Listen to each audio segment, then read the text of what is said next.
construction of road, construction of RCC bridge over river, I Kuali, including approach and protection work under NESIDS for the year 2018-19. WPT and BC Gov of Assam. And Sri Kampa Borgwari, Honorable Deputy Chief BTC on 23/01/2019. जोङो रंजानाय मोनदों मानो होनबा जों बेहाय ज'ज'यैनो बे जोंनि बे आइ पुवालि होननाय मोनसे दैमा थुक्राझार आरो नैबे आमथेखा खैला मैला बेजों बारस'ग्रा गोबाव दिननिफ्रायनो बे ओनसोला बे ब्रिज गैयिनि थाखायनो बिराद उसुबिदायाव भुगिना दङमोन हान्था मेला बे अत्यन्त बे जुरुरि दरखारथारमोन बे आइ पुवालियाव मोनसे दलंखौ दा बे ओनसोलनि आरो रायजो राजाफोरनि थाखाय दिनै मोनसे गोजोनथाव दिन फैदों बेनो जाहैबाय बे ब्रिजआ लुफुंजाबाय बे ब्रिजखौ जोंनि हाग्रामा महिलारि बिथांनि खुंथाय गोहोआव थानाय समाव 2018-19 सनावनो बेखौ सेंसन खालामनानै लाबोनाय जादोंमोन दिल्लीनिफ्राय दा बेखौ दिनैनि दिनाव बोसोरब्रै बोसोरबासो जाना थांबाय जिहेतु बे गोलाव दलं सम नांदों रायजो राजा दसे नेथ'नांदों होमब्लाबो जिहेतु बे दिनैनि बे जाफुंसारखांनायनि उनाव जिहेतु इन'ग्रेसनखौ जोंनि सरकार गैयिलाय बेखौ दा खुंथाय गोहोआव जाय बिथांमोना UPPL प्रमद बर' बिथांमोना इन'ग्रेसन खालामबाय दा थिग बे रोखोमनिनो जोङो हाग्रामा महिलार सरकार थानाय समाव खुंथाय थानाय समाव जों गोबांथार बेबायदिनो गिदिर गिदिर माखासे प्रजेक्ट जेरै हाग्रामा ब्रिजआव दलं ओरैहाय जोंहा दिल्ली केलकाता बेफोरबायदि जायगायावबो गोदान गिदिर गिदिर जोंनि अनुस्थान बा जोंनि रेस्ट हाउस गेस्ट हाउस दिनै CIT निफ्राय लानानै बड'लेण्ड इउनिभारसिटि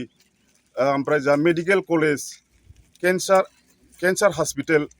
दा बेफोरबायदिनो गोबां गिदिर गिदिर बुस्थु खामानिखौ मावनायखौ जों नुनो मोनदों दा मोनसे खोथाया जों बेखौनो सिन्था खालामो दाखालिसो जोंनि बिजनियावबो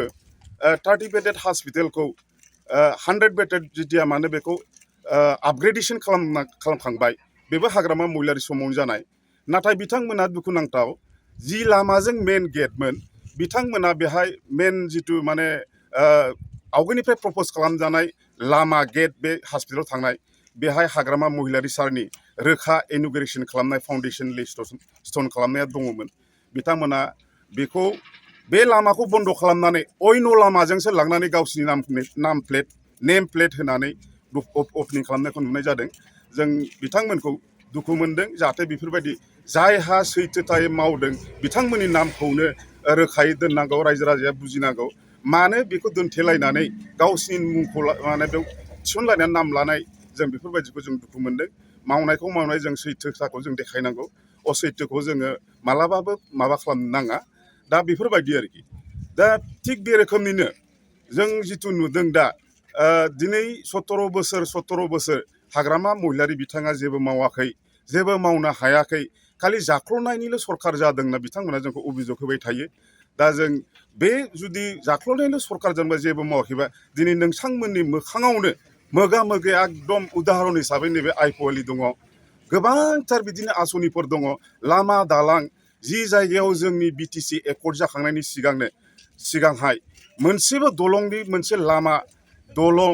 बायदिसिना माने स्कुल इन्स्टिटिउसनफोर बेफोरबायदि जेबो जोंनाव सुबिदा गैयामोन किन्तु जोंनि आसरित जोंनि मेगनावनो बास्तब रियेलिटि जायखौ जों नुनो मोनबाय दिनै गुस्लायनायखौ नुदों थिग बे रोखोमनिनो आं दिनै नोंथांमोनखौबो बे चेनेलजों खावलायो बिथांमोनखौबो जाहाथे इयुनाव जितु नोंथांमोना सरकार दं हिसाबै बिनिफ्राय साबसिन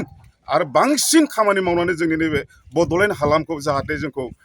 लाबोनानै उन्नति खालामनानै जोंनि रायजो राजा बे गोग्लैसोनाय जायगाफोरखौ आरो उन्नत खालामनानै जोंनो अबदान होनो हायो आं बेखौनो खावलायो কি হে দেও ফুলৰ খেতি দেখোন ধুনীয়া হৈছে পিছে মাটিডোখৰ নিজৰ হ'লনে নাই মানে এই মানে মাটিৰ পটা পাইছানে নাই ক'ত মাটিৰ পটা দিবহে ইয়াত এখন মৰা হাঁহক পাতি পাৰি হগুৱাৰ নিচিনা কথা হ'ল পটা দিম বুলি ফাঁকি মাৰি ৰঞ্জিকি ৰজা হ'ল এইবাৰ নহ'ব একেবাৰে নহ'ব বুজিছা ফাঁকিবাজৰ ফাঁক-ফোক আৰু নচলিব ফাঁকিদাৰক ৰুধিবলৈ জনতাই BPFক ভোট দিব BPFৰ মূল মন্ত্ৰ সম উন্নয়ন সম অধিকাৰ